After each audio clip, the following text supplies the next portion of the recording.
7월 27일 수요일 새벽 예배에 오신 여러분들을 주님의 이름으로 환영합니다. 하나님의 평강과 은혜가 충만한 하루가 되시기를 기도합니다. 오늘 제목은 시온성과 같은 교회 시편 87편 말씀 1절에서 7절까지 읽겠습니다.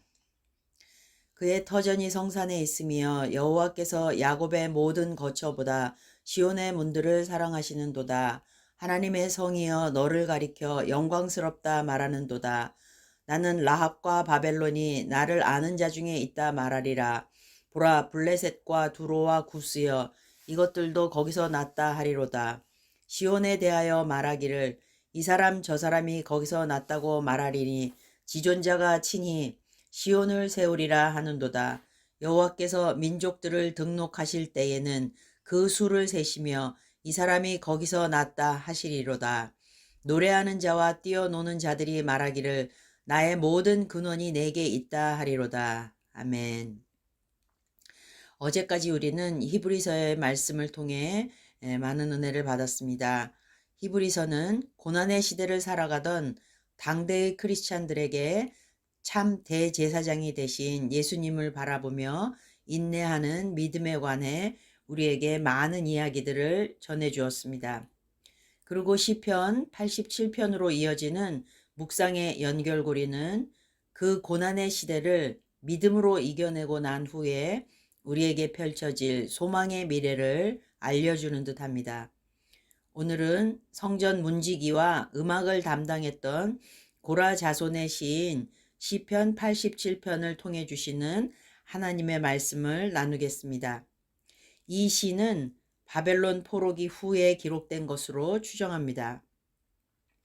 포로의 자리에서 돌아와 자신들이 재건한 성전을 보며 그 옛날에 웅장하고 권위 있던 솔로몬의 성전과 비교할 때에 초라하기 그지없는 현실 앞에선 하나님의 자녀들을 위로하기 위해 고라 자손들이 만든 것입니다.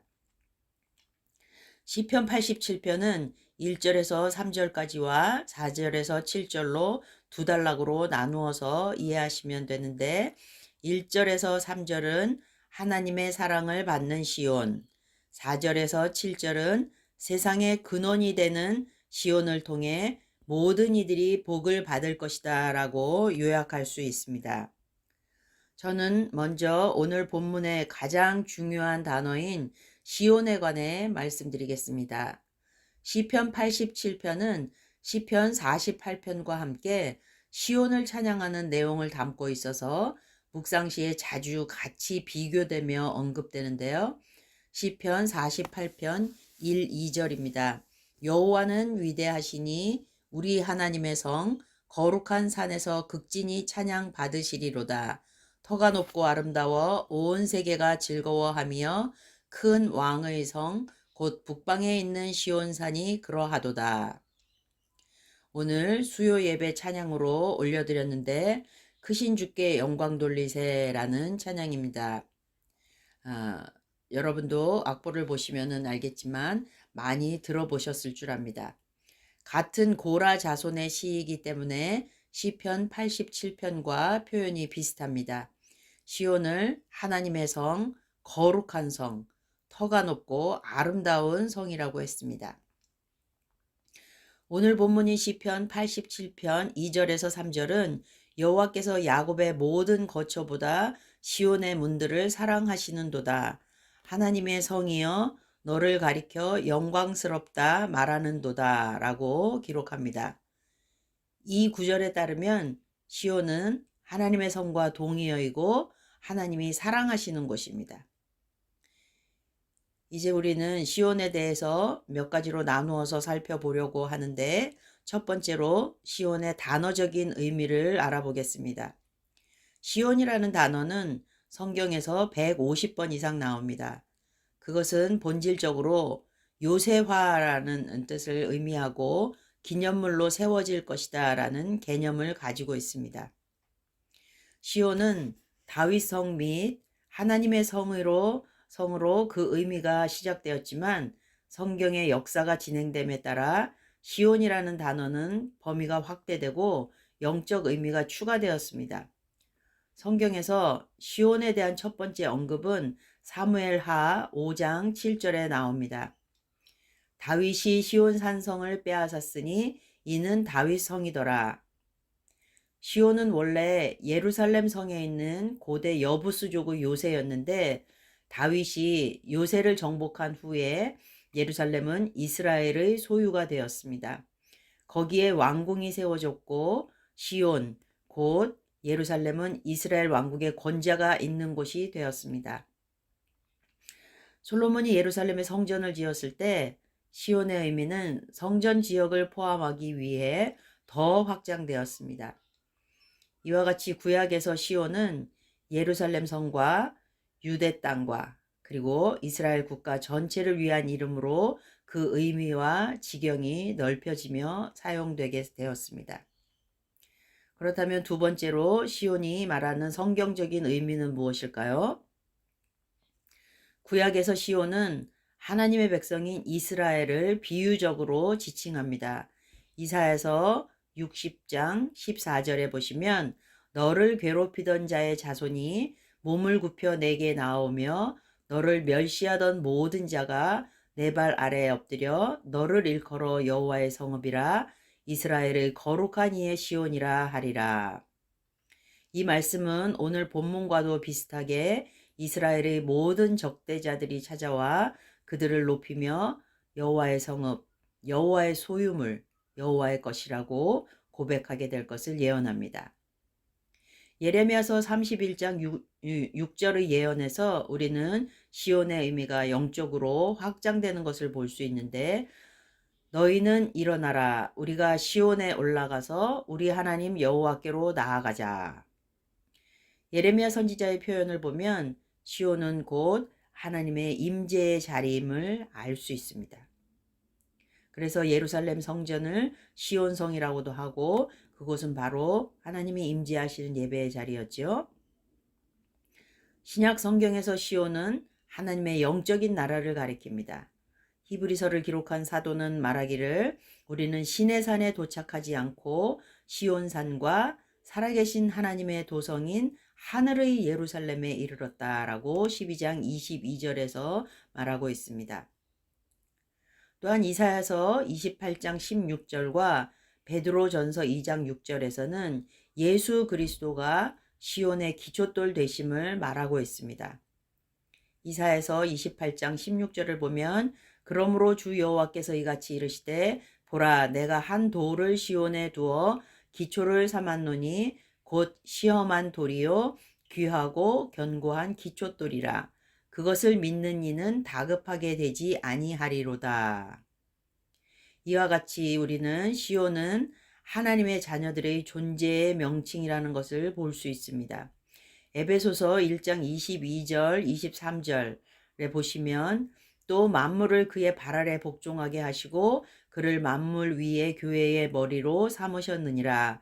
교회는 그의 몸이니 만물 안에서 만물을 충만하게 하시는 이 충만함이니라는 말씀과 같이 교회된 하나님의 자녀들은 예수 그리스도를 머리로 삼아 그의 몸을 이루고 있는 존재들이라는 것을 알 수 있고 또한 우리들을 시온이라고 부르고 계십니다.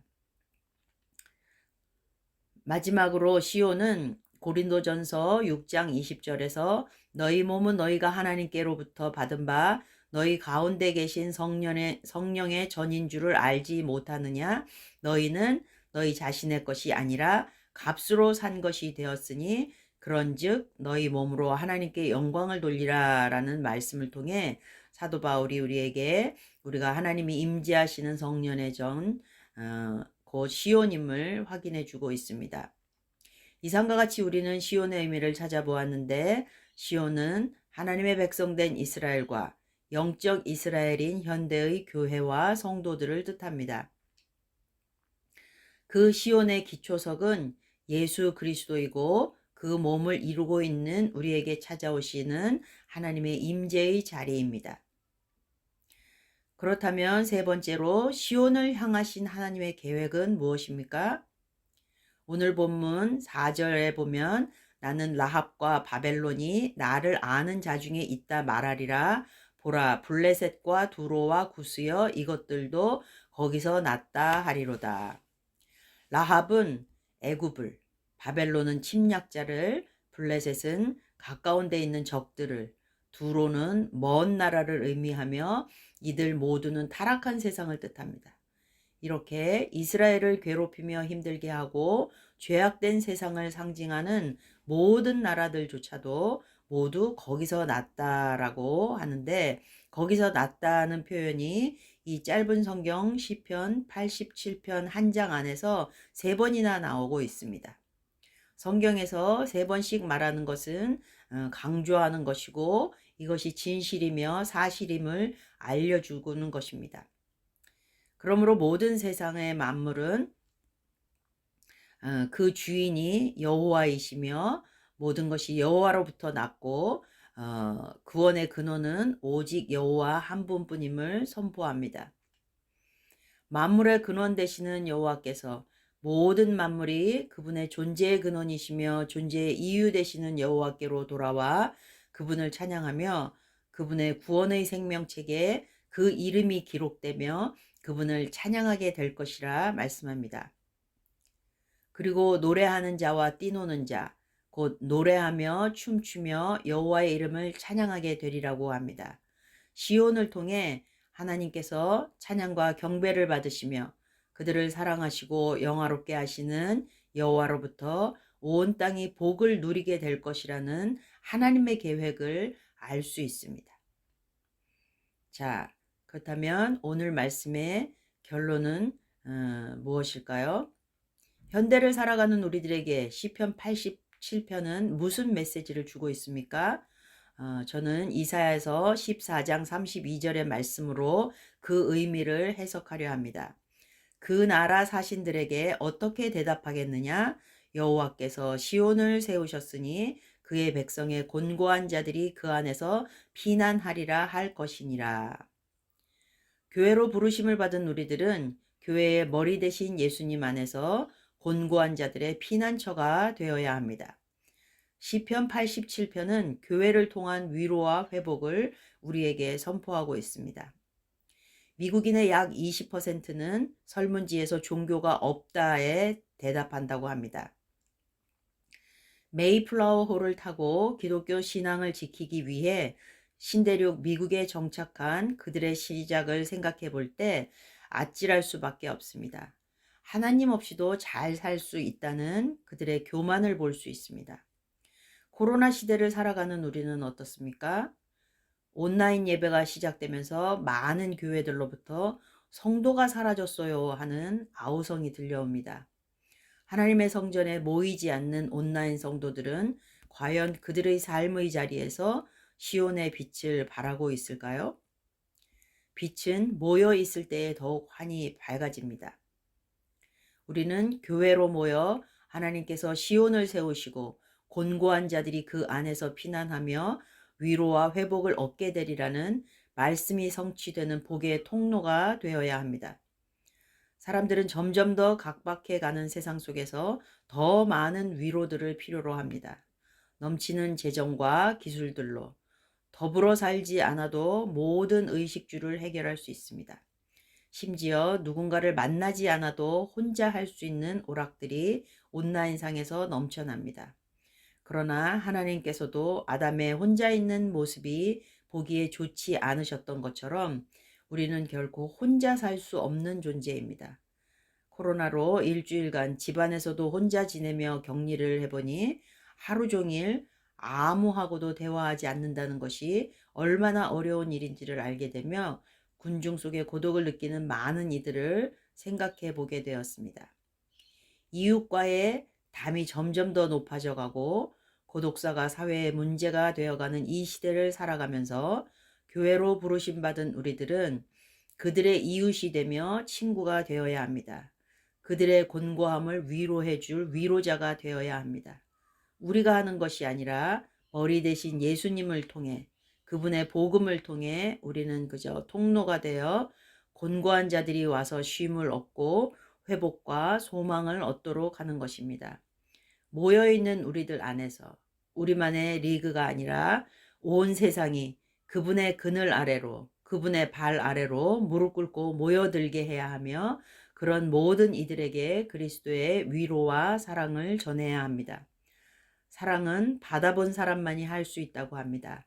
우리를 부르셔서 터가 높고 아름답다, 사랑스럽다, 영광스럽다 말씀하시는 여호와의 충만한 사랑을 받는 우리는 그 사랑을 곤고한 사람들에게 나누어 줄 수 있습니다.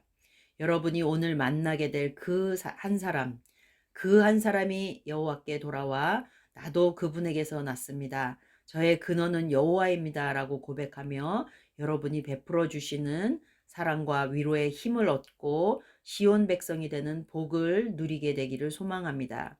여러분이 베풀어 주시는 따뜻한 말 한마디, 작은 손길 하나에도 예수 그리스도의 장막 안에 들어서며 그들의 삶의 곤고함들이 사라지는 온전한 시온 백성으로 살아가시는 오늘이 되기를 간구합니다. 기도하겠습니다. 주님, 우리를 시온 백성으로 불러주시고 우리를 통해 주님의 몸된 교회를 세워가시니 감사합니다. 부르심에 합당한 교회의 사명을 감당하며 온 땅의 대적자들조차도 주님 앞으로 나아오도록 인도하는 저희들이 되게 해주세요. 이 땅의 곤고함을 느끼는 모든 사람들이 주님의 교회와 자녀들을 통해 위로와 회복을 얻게 해주세요. 오늘도 온 땅에 주님의 이름만이 높임을 받으시기를 소망하며 예수님의 이름으로 기도합니다. 아멘.